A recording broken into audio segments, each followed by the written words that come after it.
우리 함께 같이 묵상기도 하시겠습니다.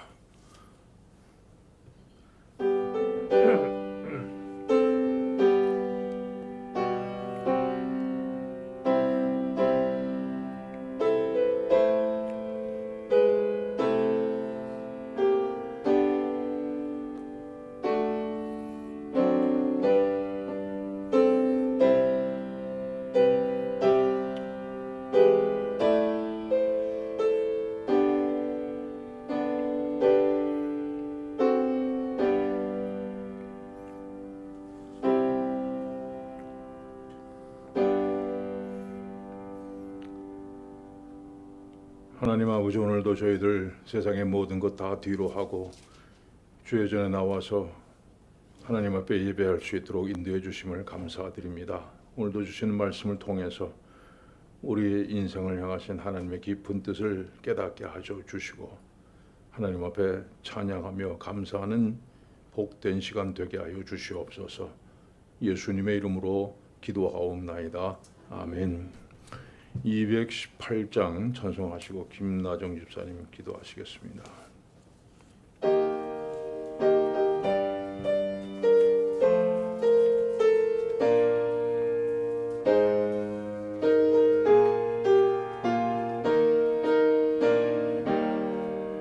내 마음과 정성을 다하여서 주 너의 하나님을 사랑하라.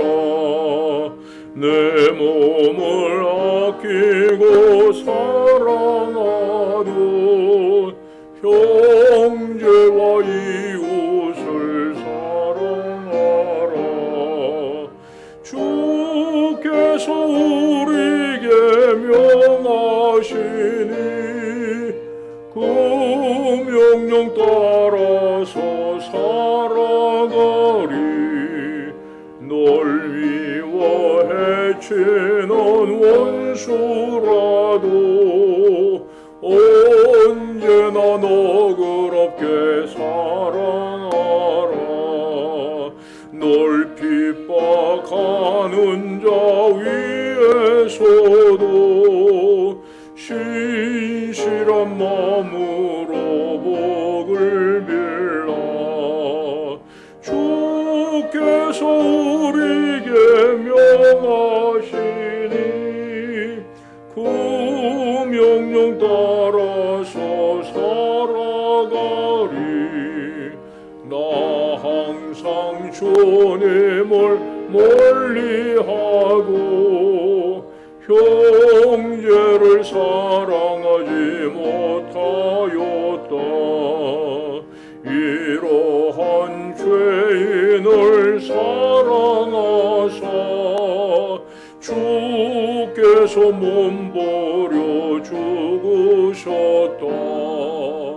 속죄의 큰 사랑 받은 이 몸 내 생명 다 바쳐 충성하리.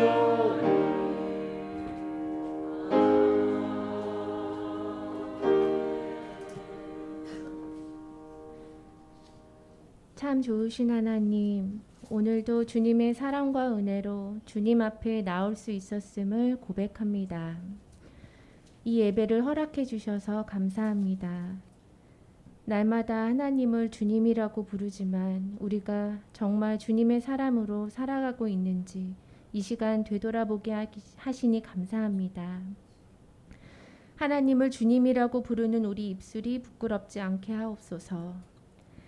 세상 일의 욕심과 걱정, 근심, 염려로 주님 앞에 부끄러운 것들이 저희 마음 안에 가득 차 있음을 회개합니다. 하나님을 예배한다고 하면서 하나님보다 은혜로운 예배를, 내 만족과 내 마음이 추구하는 바를 사모했던 마음을 회개합니다. 오직 하나님 한 분만을 갈망하는 진정한 예배자가 되기 원합니다. 매일의 삶 속에서 주님만 바라보게 하시고 주님 앞에 온전한 순종을 드릴 수 있는 믿음을 허락해 주옵소서. 우리의 연약함을 고치시고 우리의 마음과 생각을 거룩하고 정결하게 하옵소서. 성령님, 우리의 심령을 새롭게 하셔서 우리 안에 부끄러운 것들이 떠나가고 버려지고 오직 주님만으로 채워지기를 소망합니다. 그리하여 주님 말씀하실 때 온전한 순종으로 주님이 쓰시기에 편한 종이 되게 하시고 성령의 사람으로 우리 모두를 세워주소서. 마음의 상처, 관계의 어려움, 육신의 질병, 또 재정적인 문제들을 주님 앞에 내려놓습니다. 주의 보혈로 덮으시고 강하고 담대한 믿음이 되도록 주님 우리를 만지소서. 십자가의 복음이 삶으로 고백되게 하옵소서. 이 시간 우리를 변화시키시고 주님 한 분만으로 충만한 삶으로 이끄소서. 지금도 세계 열방에서 생명 다하여 주님의 사명을 감당하고 계시는 선교사님들을 위해 기도합니다. 주의 종들을 주님의 돌보심으로 지켜주시고 날마다 주님이 공급해 주시는 새로운 힘으로 일어나게 하시고 지치지 않게 붙잡아 주옵소서. 모든 어려움을 뛰어넘는 주님의 풍성한 은혜가 그들 속에 부어 넘치게 하옵소서. 이 수요 예배를 위해 수고하는 모든 손길에 능력 주시고 특별히 말씀 전하시는 담임 목사님 언제나 영육간 강건함과 성령 충만으로 붙잡아 주옵소서. 목사님, 전도사님, 모든 교역자분들과 성도님들 또 이곳에 모인 우리 모두가 주님 안에서 하나 되게 하시고 주님 한 분만으로 충분하고 충만한 삶을 누리게 하옵소서.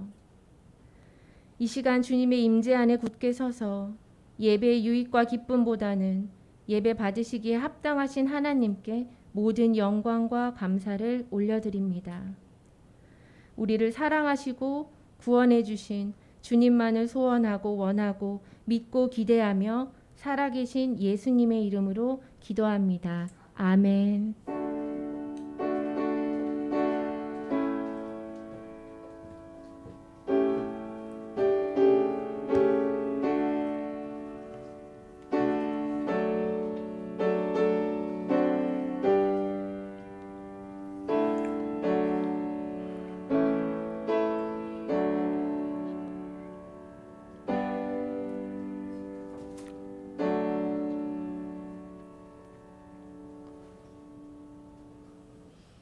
성경 말씀 창세기 17장 1절부터 8절까지 말씀입니다.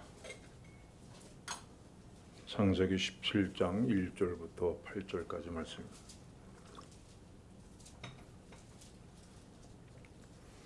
한 절씩 교독하시겠습니다. 아브라함이 99세 때에 여호와께서 아브라함에게 나타나서 그에게 이르시되 나는 전능한 하나님이라 너는 내 앞에서 행하여 완전하라.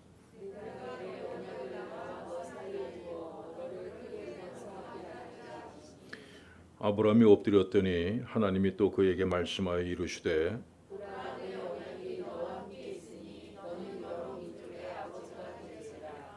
이제 후로는 내 이름을 아브라함이라 하지 아니하고 아브라함이라 하리니 이는 내가 너를 여러 민족의 아버지가 되게 함이니라.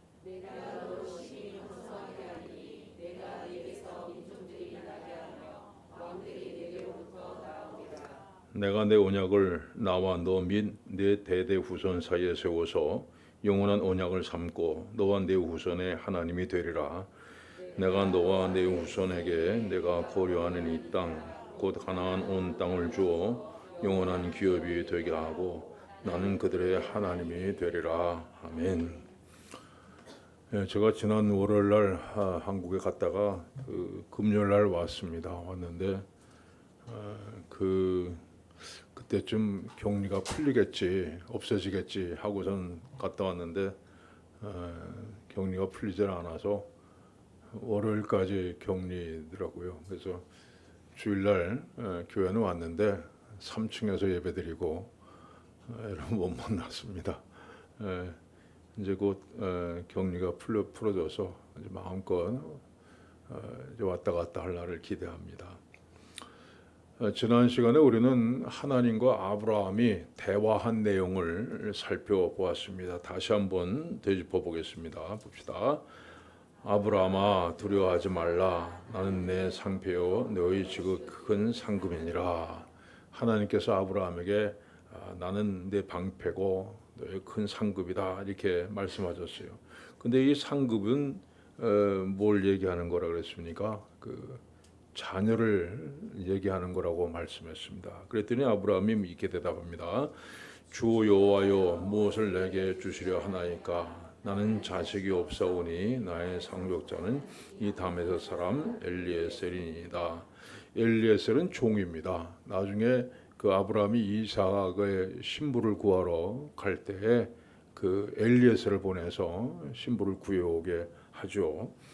자, 나는 자식이 없는데 뭐 하나님 그 어떻게 제가 복을 주십니까? 이렇게 묻습니다. 그러자 하나님께서 말씀하십니다. 그 사람이 내 상속자가 아니라 내 몸에서 날 자가 내 상속자가 되리라. 하루를 우러러 뿔을 나보라. 또 그에게 이르시되 내 자손이 이와 같으리라. 자, 이때 아브라함은 이제 나이가 많았습니다.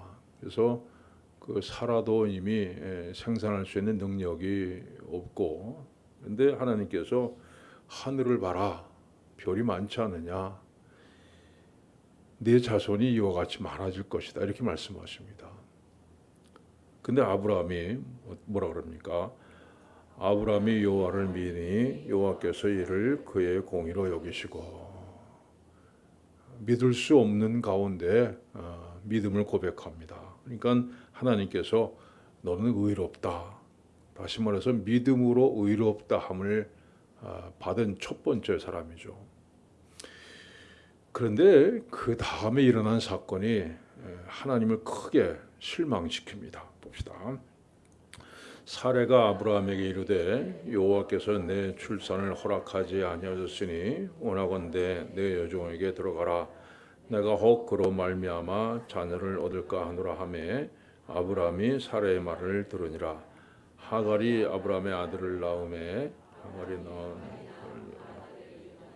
이스마엘이라 하였더라. 하갈이 아브라함에게 이스마엘을 낳았을 때 아브라함이 86세였더라. 드디어 86세의 아들을 낳는데 하나님이 말씀하신 그 아들이 아니에요.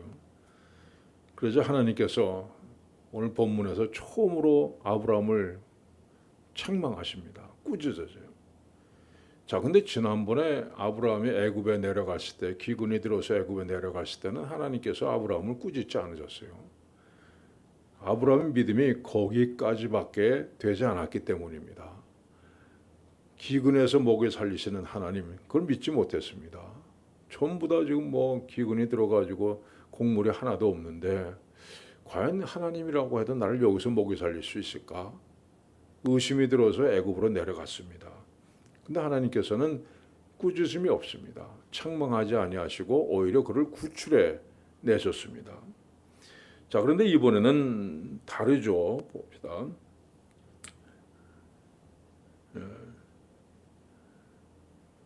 뭐라고 하십니까? 자, 봅시다. 나는 전능한 하나님이라 너는 내 배생하여 완전하라. 보라, 내 언약이 너와 함께 있으니 너는 여러 민족의 아버지가 될지라.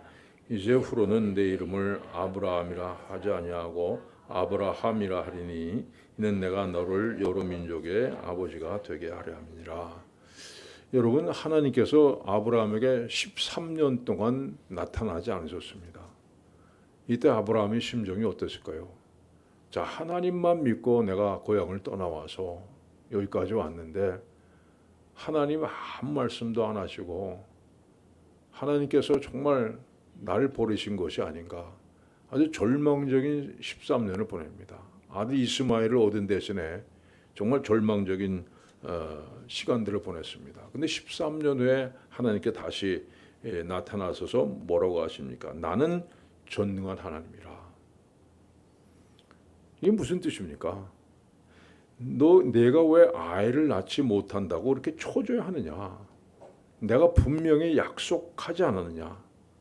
너 지금까지 내가 한 일을 보지 못했느냐? 내가 애굽에서 위기를 만났을 때 너를 바로를 물리치고 널 구원해내지 않았느냐? 내가 조카를 구하겠다고 318명 데리고 세계대전의 와중에 뛰어들었을 때 내 힘으로 승리했냐? 내가 너를 승리하게 했다. 뿐만 아니라 내가 분명히 너에게 아들을 주겠다 약속했는데 왜 나를 믿지 못하고 이런 일을 했느냐?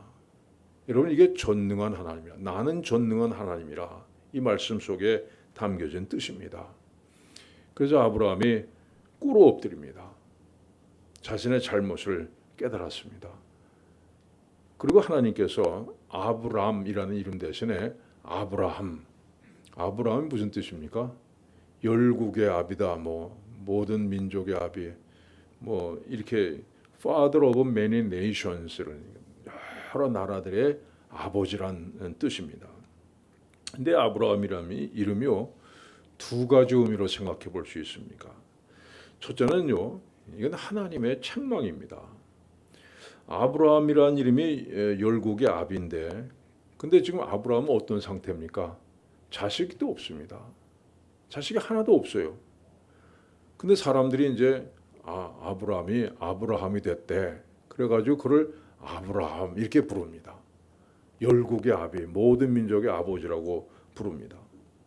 여러분 아브라함의 심정을 생각해 보십시오. 사람들이 나를 모든 민족의 아버지, 열국의 아버지라고 부르는데, 근데 나는 자식이 하나도 없습니다. 여러분 이건 축복인 동시에 하나의 책망이에요.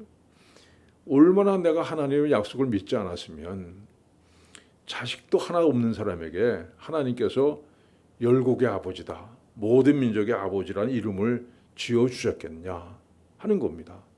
그래서 아브라함이라는 이름을 들을 때마다 아브라함은 정말 쥐구멍이라도 있으면 들어가고 싶었을 겁니다. 또 반면에 여러분 아브라함이라는 이름은 하나님의 은혜입니다. 하나님의 축복입니다. 자, 이 말씀 한번 봅시다. 그를 이끌고 밖으로 나가 이르시되 하늘으로 무뼈를 셀 수 있나 보라. 또 그에게 이르시되 내 자손이 이와 같으리라. 아브라함이 여호와를 믿으니 여호와께서 이를 그의 공의로 여기시고. 여러분 아브라함은 분명히 하나님을 믿었습니다. 하나님 그렇게 될 줄로 믿습니다. 아멘 했습니다. 근데 그러고 나서 다시 불신앙 가운데 빠져들어갑니다. 근데 하나님께서 그에게 다시 한번 약속하십니다. 봅시다. 보라 내 언약이 너와 함께 있으니 너는 여러 민족의 아버지가 될지라. 이제 후로는 내 이름을 아브라함이라 하지 아니하고 아브라함이라 하리니 이는 내가 너를 여러 민족의 아버지가 되게 하려니라. 이건 무슨 뜻입니까? 아브라함의 의심과 불순종에도 불구하고 하나님께서는 반드시 하신다는 거예요. 하나님께서 이렇게 정하셨습니다. 아브라함에게 아들을 주시고 아브로 하여금 모든 민족의 아버지가 되게 하겠다. 이건 하나님께 정하신 겁니다. 그러니까 너의 불순종 그거 불구하고 하나님께서는 하실 일을 하신다는 겁니다. 여러분 그래서 아브라함이라는 이름은 하나님을 믿지 못한 것에 대한 책망인 동시에 내가 아무리 의심해도 내가 아무리 그렇게 될까? 내가 아무리 곁길로 나가도 나는 반드시 한다. 하나님의 꾸짖음인 동시에 하나님의 축복입니다. 근데 가만 보면요, 우리도 그런 모습으로 사는 것 같아요. 자, 하나님의 자녀, 우리 하나님의 자녀 아닙니까? 근데 사는 것은 왜 그 모양으로 사냐? 이런 얘기를 듣습니다. 이건 마치 자식이 하나도 없는 사람이 아브라함이라는 이름을 달고 사는 것 같습니다. 이름은 그리스도인인데 분명히 그리스도인이에요. 근데 사는 거는 세상 사람들보다는 못합니다. 이름은 뭡니까? 천국을 소유한 사람입니다.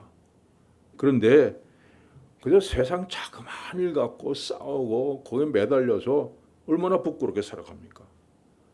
그래서 우리는 누가 우리를 그리스도인이다, 저 사람 예수 믿어 이렇게 부르면요, 그 이름 앞에 부끄러움을 느낍니다.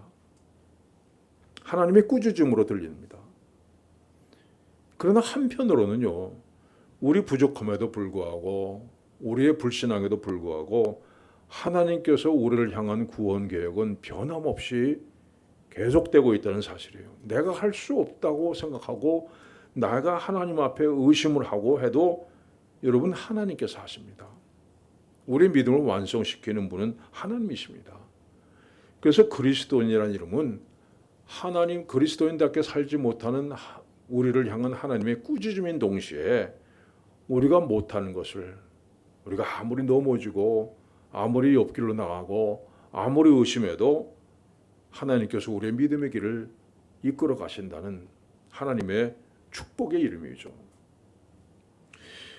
때로 우린 돌이킬 수 없는 잘못, 실패 속에서 정말 귀한 경험을 합니다. 여러분, 하나님께서 꾸짖으시면요, 하나님이 책망하시면 그 책망 자체를 보지 마세요. 그 책망 뒤에는 반드시 은혜가 있습니다. 만약에 아들이 바깥에 나가 놀다가 남의 집 애를 때려가지고서는 병원에 입원을 시켰다. 한번 생각해 보세요. 그러면 아버지가 불러다 놓고 책망을 할 거 아니에요? 너 왜 그랬냐? 친구들하고 사이좋게 놀아야지. 그러냐? 왜? 그러면서 책망을 합니다. 근데요, 아버지가 책망으로 끝납니까? 책망하고 되돌아서 나갑니까? 그렇지 않습니다. 책망한 다음에는 뒷일을 책임지는 겁니다. 친구 병원비도 물어주고 그 다음에 문제를 다 해결해 줘요. 여러분, 꾸짖는 것은, 책망한다는 것은요, 결국에 내가 못하는 것, 내 부족한 것, 내가 실수한 것, 그 문제를 해결해 주시겠다는 그런 약속입니다. 자, 욥이 고통을 당하면서 하나님 앞에 질문합니다. 내가 왜 이런 고통을 당해야 됩니까? 하나님 대답해 주십시오. 하나님께서 끝내 침묵을 지키시다가 마침내 입을 여십니다. 근데 그 내용이 뭡니까? 봅시다. 그때 여호와께서 폭풍우 가운데에서 욥에게 말씀하여 이르시되 무지한 말로 생각을 어둡게 하는 자가 누구냐? 너는 대장부처럼 허리를 묶고 내가 내게 묻는 것을 대답할지니라. 내가 땅에 기초를 놓을 때에 내가 어디 있었느냐? 내가 깨달아 알았거든 말할지니라. 여러분, 하나님께서 나타나셨는데 욥을 대뜸 책망하십니다. 이 욥기를 쭉 읽어보면요, 하나님께 천지 지으시고 모든 만물을 지으실 때 넌 도대체 어디 있었냐? 네가 도대체 뭐냐 하는 겁니다. 내가 어디에 뭐라고 네가 하나님 앞에 원망하고 불평하고 그렇게 할 수 있느냐? 이게 책망하십니다. 넌 감히 내게 무언가 물어볼 수 있는 존재, 네가 고난을 당한다고 나에게 그건 항의할 수 있고 물어볼 수 있는 존재라고 생각하느냐? 이렇게 말씀하세요. 그래서 욥이 어떻게 합니까? 봅시다. 욥이 여호와께 대답하여 이르되 보소서 나는 비천하오니 무엇이라 주께 대답하리이까? 손으로 내 입을 가릴 뿐이로소이다. 욥이 입을 닫아버립니다. 창조주신 하나님 앞에서 나는 아무런 얘기도 할 수 없는 존재입니다. 이렇게 대답을 합니다. 근데 결론은 어떻게 됩니까? 자, 이 결론을 봅시다. 여호와께서 욥의 말년에 욥에게 처음보다 더 복을 주시나니 양 14,000과 낙타 6,000과 소 1,000결이와 암나귀 1,000을 두었고 또 아들 7과 딸 3을 두었으며 그 후에 욥이 140년을 살며 아들과 손자 4대를 보았고 욥이 늙어 나이가 차서 죽었더라. 여러분, 더 큰 은혜를 받았습니다. 그래서 여러분, 하나님의 책망 뒤에는 반드시 하나님의 은혜가 기다리고 있다. 여러분, 그래서 인생을 살다가 하나님께 날 책망하시는 것 같을 때는 절대 낙심하지 마시기 바랍니다. 그 책망 앞에서 자기를 돌아보고 내 잘못된 부분들이 없는가, 그것을 고쳐 나가십시오. 그러면 하나님께서는 책망으로 끝나지 않습니다. 책망 뒤에는 반드시 은혜를 베풀어 주시는 분입니다. 자, 이제 하나님께서요, 아브라함과 약속을 보다 확실하게 분명하게 하기 위해서 할례라는 것을, 할례 표정을 세우십니다. 읽어봅시다. 하나님이 또 아브라함에게 이르시되 그런즉 너는 내 언약을 지키고 내 후손도 대대로 지키라. 너의 줄 남자는 할례를 받으라. 이것이 나와 지킬 내 언약이니라. 너는 포피를 베어라. 이것이 나와 너희 사이의 언약의 표징이니라. 근데 이 할례에 대해서 이해하기 위해서는요, 먼저 창세기 15장으로 한번 돌아가 봐야 됩니다. 자, 봅시다. 아브라함아 두려워하지 말라. 나는 내 방패요 너희 지극히 큰 상급이니라. 하나님께서 이렇게 말씀하셨어요. 근데 뭐라고 대답합니까? 주 여호와여, 내가 이 땅을 소유로 받을 것을 무엇으로 알리까? 그러니까 하나님께서 이렇게 하십니다. 나를 위하여 3년 된 암소와 3년 된 암염소와 3년 된 수장과 산비둘기와 집비둘기 새끼를 가져올지니라. 자, 아브라함 봅시다. 아브라함이 그 모든 것을 가져다가 그 중간을 쪼개고 그 쪼갠 것들을 마주 대하여 놓고 그 새는 쪼개지 아니하였으며, 그 다음에 어떻게 됩니까? 해가 져서 어두울 때 연기 나는 화로가 보이며 타는 횃불이 쪼갠 고기 사이로 지나더라. 이것을 계약입니다. 이건 언약이라고 하죠. 당시에는요, 어떤 약속을 할 때 두 사람이 재물을 가져다 놓고 그걸 반으로 쪼개요. 그 반으로 쪼개 놓고 그 다음에 둘이 그 사이로 지나갑니다. 이건 무슨 뜻입니까? 만약 이 약속을 어기는 자는 이 재물들처럼 반으로 쪼개져도 좋다. 목숨 걸고 하는 언약입니다. 근데 하나님께서 재물을 가져다 쪼개 놓으라 하신다면요, 그 다음에 잘 보세요. 아브라함과 하나님 둘이 지나가야 됩니다. 근데 원래는 둘이 지나가야 되는데 하나님 혼자 지나가십니다. 여기 보면 타는 횃불 이렇게 얘기하는데요, 타는 횃불은 하나님을 상징하는 겁니다. 이것은요, 아브라함이 아무리 하나님을 의심하고 불순종하고 약속을 어기고 해도 하나님은 하나님이 하실 일을 한다는 겁니다. 나는 지킨다는 겁니다. 오직 하나님께서 시작하시고 하나님께서 완성하실 일이라는 겁니다. 아브라함은 곁에서 뭐합니까? 하나님께서 정말로 이 일을 하실 거구나 고백하는 것밖에 없습니다. 근데 이거는 창세기 15장에 일어난 사건이에요. 근데 이 사건을 보고도, 이런 약속을 보고도 아브라함은 어떻게 합니까? 이스마엘을 낳습니다. 하나님을 믿지 못합니다. 그러니까 하나님께서 꾸짖으시는 거예요. 책망하시는 겁니다. 그 내용은 뭡니까? 야, 너 이렇게 믿음이 없어. 이제 틀렸다. 이제 빠이빠이다. 이게 아니에요. 나는 전능한 하나님이다. 나는 할 수 있다. 난 반드시 한다. 근데 왜 너 날 믿지 못하냐? 이제 너도 그 정도쯤은 좀 알만하지 않느냐? 그래서 내가 너와 한 약속을 지키기 위해서 너와 네 식구들은 모두 할례 받으라. 그 다음에 할례를 받은 것을 보면 내가 너와 한 약속을 기억하게 될 것이다 하는 것이 바로 할례 의미입니다. 자, 이걸 이 내용을 생각하면서 창세기 17장을 다시 한번 보겠습니다. 너희 중 남자는 다 할례를 받으라. 이것이 나와 너희와 너희 후손 사이에 지킬 내 언약이니라. 보피를 베어라. 이것이 나와 너희 사이의 언약의 표징이니라. 근데 원래 할례라는 건 뭡니까? 아마 구약 성경에 나오는 할례의 의미를 봅시다. 너희가 그 땅에 들어가 각종 과목을 심거든 그 열매는 아직 할례 받지 못한 것으로 여기되 곧 3년 동안 너희는 그것을 할례 받지 못한 것으로 여겨 먹지 말 것이요 넷째 해에는 그 모든 과실이 거룩하니 여호와께 드려 찬송할 것이며. 자, 네 번째 해 거둔 열매는 할례를 받은 것으로 여깁니다. 근데 뭐라고 합니까? 거룩하다. 그럼 할례를 받으면 거룩해지는 것이고, 그다음에 할례를 받지 못하면 부정한 겁니다. 부정한 것으로 여겼습니다. 자, 그래서 할례라고 하는 것은 거룩하게 하는 예식이다 하는 것을 우리가 알 수 있어요. 그런데 신약에 가서는요, 할례 의미가 좀 달라집니다. 봅시다. 또 그 안에서 너희가 손으로 하지 아니한 할례를 받았으니 그리스도의 할례니라. 너희가 세례로 그리스도와 함께 장사되고 또 죽은 자들 가운데서 그를 일으키신 하나님의 역사를 믿음으로 말미암아 그 안에서 함께 일으키심을 받았느니라. 또 범죄와 육체의 무할례로 죽었던 너희를 하나님이 그와 함께 살리시고 우리의 모든 죄를 사하시고. 자, 여기서는 뭐라고 얘기합니까? 무할례로 죽었던 너희들 이렇게 얘기해요.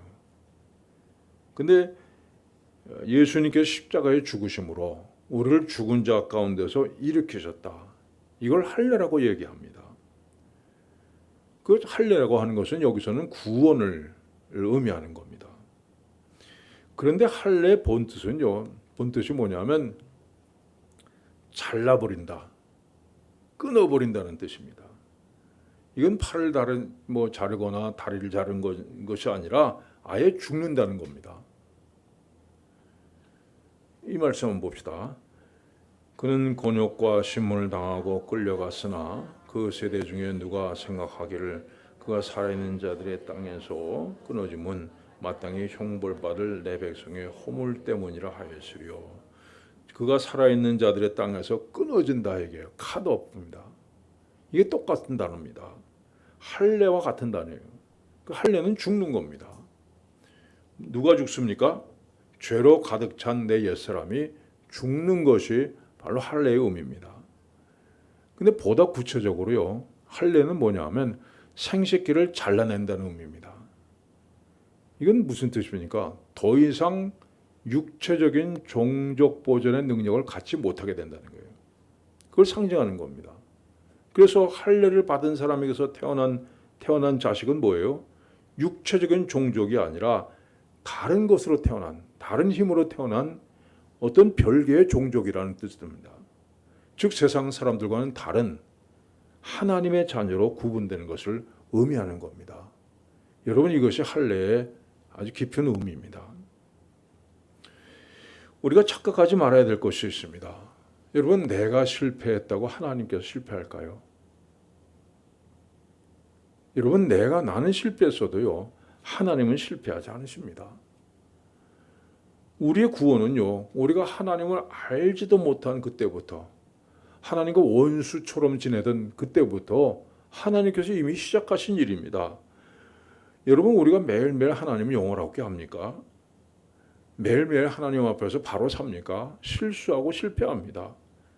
그런데 하나님께서 우리를 구원하려고 작정하신 일은요, 하나님께서 반드시 완성하신다는 겁니다. 자, 쪼개놓은 재물 사이로 하나님하고 우리하고 같이 지나간 것이 아니라 하나님께서 혼자 지나가셨습니다. 만약 여러분들이 집 기둥에다가 여러분 몸을 묶어놓고 하나님, 나는 도저히 천국에 갈 자격이 없습니다. 하나님, 나를 천국으로 데려가라고 하지 마세요. 여러분, 그렇게 하면요, 어떻게 하시겠습니까? 그래도 데려가십니다. 우리를 풀어서 데려가는 것이 아니라 집채 들고 천국으로 데려가십니다. 오늘 본문 말씀이 바로 그런 뜻입니다. 아브라함아, 나는 전능한 하나님이라. 나는 전능한 하나님이라. 자, 내가 안 하겠다 해보고 내가 불순종하고 해도, 내가 의심하고 그래도 나는 전능한 하나님이라. 나는 반드시 내가 계획한 대로 이루고 만다. 내 뜻을 반드시 성취하고 만다 하는 말씀이에요. 그게 바로 전능한 하나님이란 뜻입니다.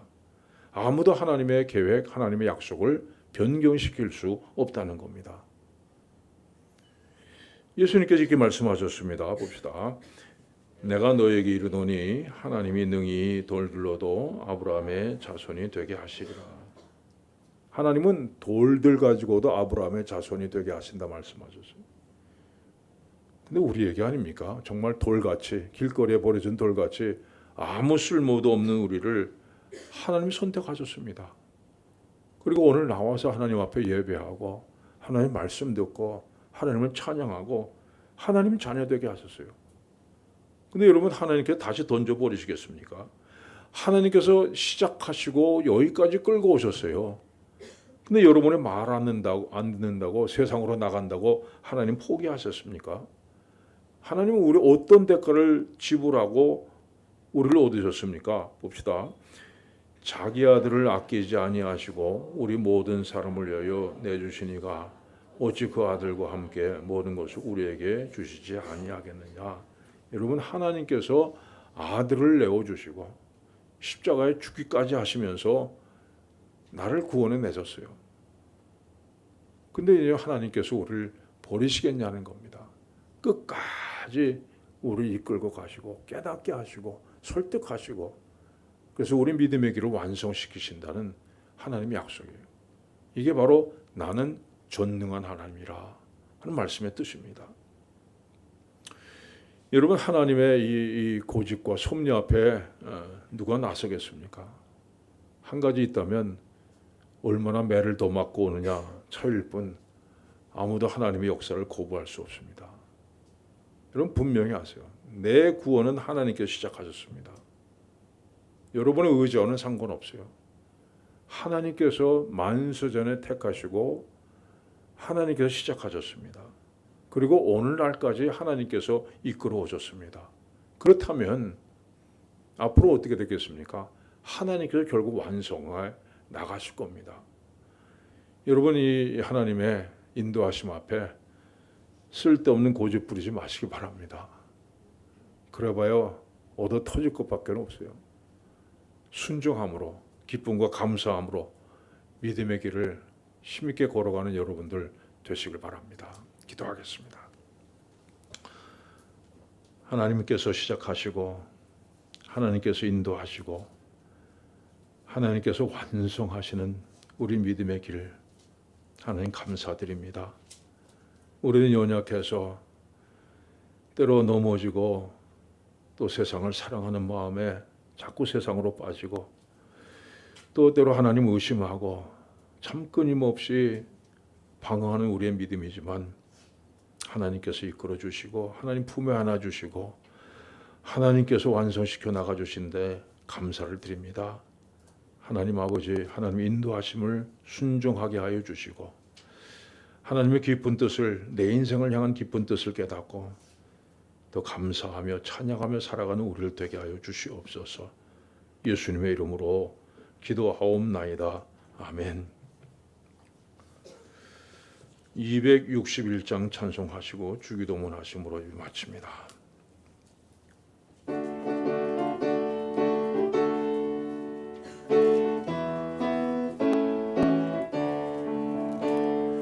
이 세상의 모든 죄를 밝히시는 주의 보혈, 성자 예수 거기하신 하고 찬송하세. 주님 앞을 멀리 떠나 길을 잃고 헤맬 때에 나의 뒤를 따라오사 친히 구원하셨도다. 흰 눈보다도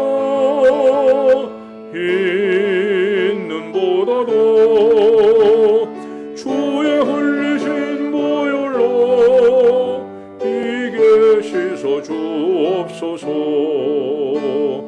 가시관을 쓰셨으니 피로 얼굴 물드셨고 십자가의 모든 고통 나를 위해 당하셨네. 말로 형용할 수 없는 구세주의 구속하심, 그네와 크신 사랑 찬송하고 찬송하세. 흰 눈보다도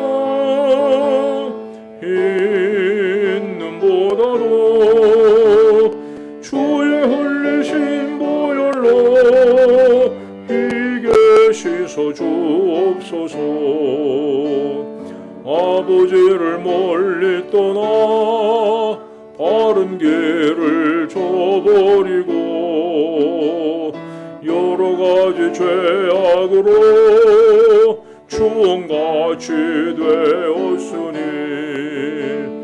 물 같은 것 가지고는 씻을 수가 아주 없네. 주여 귀한 보배 피로 날 정결케 하옵소서. 흰 눈보다도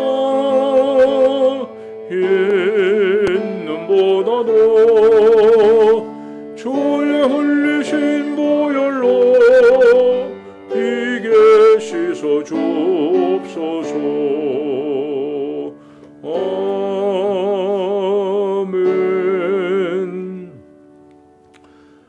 하늘에 계신 우리 아버지, 아버지의 이름을 거룩하게 하시며 아버지의 나라가 오게 하시며 아버지의 뜻이 하늘에서와 같이 땅에서도 이루어지게 하소서.